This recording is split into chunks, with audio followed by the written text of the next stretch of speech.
बात है, एक अरुंधीप नाम का राजा रहा करता था। उसके 3 बेटे थे। उसका एक बहुत बड़ा राज्य था और उस राज्य का उत्तराधिकारी चुनने का समय आ गया था। अब मैं काफी बूढ़ा हो चला हूँ। कुछ साल बाद मुझे इस दुनिया से विदा लेना होगा और अपना साम्राज्य बेटे को हवाले करना होगा।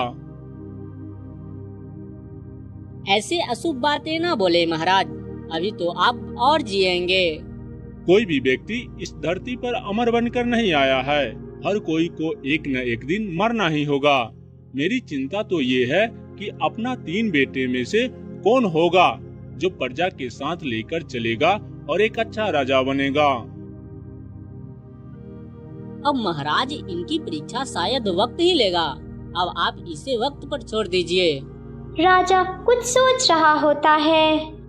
हाँ, वक्त पर छोड़ने की कोई जरूरत नहीं है सुजान सिंह। मुझे एक तरकीब सूझी है। शायद इस तरकीब से अपने बेटे की परीक्षा ले पाऊंगा और पता कर पाऊंगा कि इन तीनों में से कौन राजा बनने का लायक है। और फिर राजा वहाँ से चला जाता है। राजा अरुंधीप अपने एक पुराने मित्र मंगल के पास जाता है।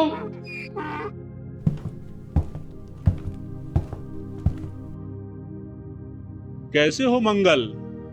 अरे इतने बड़े महाराज मेरे कुटिया में कैसे? अरे दुनिया की नजरों में मैं महाराज हूँ, पर तुम्हारा तो बचपन का दोस्त हूँ ना। क्यों मंगल? शायद पहली बार हो रहा है कि कृष्ण खुद सुदामा के घर पधारे हैं। क्यों महाराज? हाँ, अब तो तुम मुझे जो भी कहो, सत्य तो यही है कि मैं तुमसे मदद मांगने आया हूँ। आपके पास तो भगवान का दिया हुआ सब कुछ है महाराज। आपको भला मेरी मदद की जरूरत कैसी पड़ गई? ये काम मेरा तुम ही कर सकते हो। जी महाराज, बताइए ना, मुझे क्या करना होगा? असल में कुछ साल बाद मेरी हालत नहीं रहेगी राज्य चलाने के, और मेरी 3 बेटे में से किसी एक को राजगद्दी देनी होगी।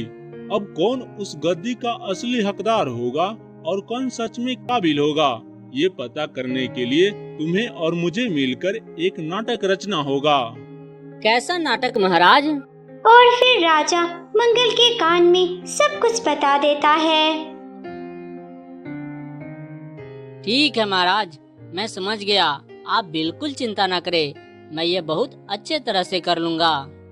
इसे यह पता चल जाएगा कि तीनों बेटों में से कौन सच्चा इंसान है और प्रजा का देखभाल कर सकता है, और उसी बेटे का मैं अपना सिंहासन दे दूंगा। और फिर राजा अपने महल में वापस आ जाता है और राजा की 3 संतान थे, अजय, विजय और धनंजय। और फिर राजा अपने तीनों बेटों को एक एक करके कमरे में बुलाता है। उन सबको एक ही बात कहता है। प्रणाम पिताजी। अजय, तुम मेरे सबसे प्रिय पुत्र हो और मुझे लगता है कि तुम सबसे ज्यादा काबिल हो, इसलिए मैं चाहता हूँ कि तुम मेरे सिंहासन का उत्तराधिकारी चुना जाए। अच्छा, ये तो मेरे लिए सौभाग्य की बात होगी पिताजी। ठीक है, अभी तुम जाओ, और हाँ, ये बात कभी किसी को कहना मत कि मैं तुम्हें अगला राजा चुनने जा रहा हूँ। ठीक है, जाओ। इसके बाद राजा विजय को अंदर बुलाता है। वो उससे भी वही बात करता है कि वो अगला राजा बनेगा। उसके बाद धनंजय भी अंदर जाता है। राजा उससे भी वही बात कहता है कि अगला राजा उसे चुना जाएगा। वहाँ मंत्री सुजान सिंह भी था, जो कि ये सब देख रहा था। महाराज, आपका दिमाग में क्या चल रहा है? आप तीनों राजकुमार का सिंहासन का वादा कर दिए, आप ऐसा क्यों कर रहे हैं? तुम तो बस देखते जाओ सुजान सिंह, इन तीनों राजकुमार का अब बस परीक्षा होने वाला है। वो तीनों भाई ये समाचार सुनकर बहुत खुश थे, मगर वो ये नहीं जानते थे कि अब उनका सामना एक परीक्षा से होने वाला है। परीक्षा से सफल होने की सूरत में ही उनको वो राज्य दिया जाएगा।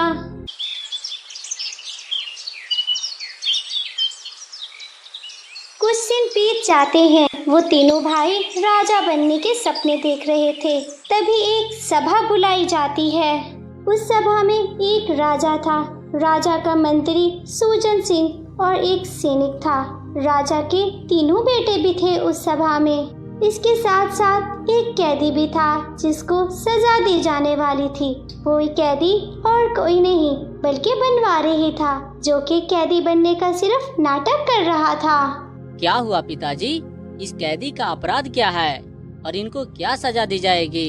इनको इसी समय फांसी की सजा दी जाएगी। पर फांसी ही क्यों? इसका अपराध क्या है?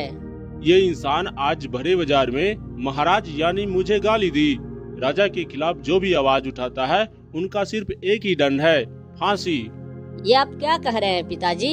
इतना छोटा अपराध के लिए इतना बड़ा दंड, ये तो अन्याय है। अब तुम मुझे न्याय और अन्याय का मतलब समझाओगे? इसने तो मुझे सबके सामने उल्टा सीधा कहा। इसे तो आज मृत्यु दंड मिलकर ही रहेगा। ये तो गलत बात है पिताश्री। प्रजा में हर किसी को अपने विचार व्यक्त करने के लिए आजादी होनी चाहिए। फिर भी वह सीमा से बाहर जाकर कुछ बोलता है तो उसे दंड दिया जाएगा, पर इतना बड़ा दंड नहीं कि उनका जीवन ही खत्म हो जाए। मैं तीनों राजकुमार से हाथ जोड़कर विनती करता हूँ कि महाराज से कहिए मुझे माफ कर दे, मुझे माफ कर दे। ये मंगल तो बहुत अच्छा नाटक कर रहा है। वाह मंगल, तुम तो कलाकार निकले। पिताश्री, मैं क्षमा चाहती हूँ, पर मैं आपके इस निर्णय के बिल्कुल खिलाफ हूँ। अच्छा, और कौन कौन है तुम में से जो इस निर्णय के खिलाफ है और इस अपराधी को बचाना चाहता है? मैं भी इनके खिलाफ हूँ पिताश्री। हाँ पिताश्री, मैं भी इस निर्णय के खिलाफ हूँ। वाह, मेरे तीनों बेटे न्याय के समझ रखता है। ये समझते हैं कि किस अपराधी को क्या सजा दी जाएगी। मतलब तुम तीनों चाहते हो कि मैं इस अपराधी को मृत्यु दंड न दिया जाए। ठीक है, तुम तीनों एक एक करके मेरे कमरे में आओ। फिर राजा अपने कमरे में चला जाता है। वो सबसे पहले अपने बेटे विजय को अंदर बुलाता है। प्रणाम पिताजी। तो तुमने मन बना लिया है कि उस अपराधी को मृत्यु की सजा न दिया जाए? जी पिताजी, मुझे लगता है कि उस अपराधी के छोटे से अपराध के लिए बड़ी सजा दी जा रही है। ठीक है, तुम कहते हो तो मैं उसे मृत्यु दंड की सजा रोक देता हूँ, लेकिन उसके लिए तुम अपना सिंहासन छोड़ना होगा। क्या? हाँ, तुम एक राजा के निर्णय को बदलने के लिए कह रहे हो, तो तुम्हें इसका कीमत चुकाना पड़ेगा। मैंने जो तुम्हें सिंहासन देने का वचन दिया था, उसे हमेशा हमेशा के लिए भूलना होगा। बोलो, तैयार हो इनके लिए? फिर विजय अपने पिताजी की हुई बातों को सोचने लग जाता है। पिताश्री, मैं एक आम इंसान को बचाने के लिए अपना भविष्य दांव पर नहीं लगा सकता। आप उसे मृत्यु दंड दे दीजिए। वाह, वैसे तो ये ज्ञान की बातें कर रहा था। जब बलिदान देने का वक्त आया तो पांव पीछे कर लिया। ये तो राजा बनने के लिए कतई काबिल नहीं है। ठीक है, अब मैं समझ गया। अब जाओ यहाँ से। थोड़ी देर बाद राजा अपने बेटे अजय को अंदर बुलाता है। बेटा अजय, अगर तुम चाहते हो कि उसे मृत्यु दंड ना मिले तो उसके लिए तुम्हें कीमत चुकानी होगी। उसके जान के बदले तुम्हें अपना भविष्य में मिलने वाले सिंहासन को छोड़ना होगा। क्या एक आम इंसान की जिंदगी बचाने के लिए मैं अपना सिंहासन छोड़ दूं? ये कतई नहीं होगा पिताश्री। मैं इतना बड़ा देवता नहीं हूँ कि इतना बड़ा बलिदान दे दूं। नहीं होगा मुझसे। राजा बहुत उदास हो जाता है कि उसका दूसरा बेटा भी पलट गया। अब उसे सिर्फ और सिर्फ अपने तीसरे बेटे से उम्मीद थी। प्रणाम पिताश्री। बेटा धनंजय, क्या तुम उस अपराधी को मृत्यु दंड देने का खिलाफ हो? जी पिताश्री, न्याय यही कहता है कि जितना बड़ा अपराध हो, दंड सिर्फ उतना ही मिलना चाहिए। नहीं बड़े अपराध के लिए छोटा दंड मिलना चाहिए और नहीं छोटे अपराध के लिए बड़ा दंड मिलना चाहिए। ठीक है, अगर तुम चाहते हो कि मैं अपना निर्णय बदल लूं और उस अपराधी को बचा लूं, तो तुम्हें इनके लिए कुछ बलिदान देना होगा। जी बिल्कुल, मैं उस अपराधी को जान बचाने के लिए कुछ भी करने के लिए तैयार हूँ। अब बताइए मुझे क्या बलिदान देना होगा। याद है मैंने तुमसे कहा था कि मैं तुमको उत्तराधिकारी बनाऊंगा, बस तुम्हें उसी का बलिदान देना होगा। अगर तुम चाहते हो कि वह इंसान बच जाए तो तुम्हें राजा बनने का सपना खत्म करना होगा। मुझे मंजूर है। दुनिया की कोई भी सिंहासन प्रजा से बढ़कर नहीं होता, और प्रजा के साथ अन्याय अगर होने दूंगा तो वैसे में मैं राजा बनने का काबिल नहीं होऊंगा। आखिरकार अपना उत्तराधिकारी मिल ही गया। मेरे बाकी दोनों बेटे अपने स्वार्थ को प्रजा से ऊपर रखते थे, लेकिन धनंजय उन दोनों से अलग है। वह प्रजा के साथ न्याय करने के लिए अपना सिंहासन छोड़ने के लिए तैयार है। वाह बेटे वाह, तुम परीक्षा में सफल हुए मेरे बेटे। कैसी परीक्षा पिताश्री? आओ मैं उस अपराधी से तुम्हें मिलवाता हूँ। तभी मंगल अंदर आता है।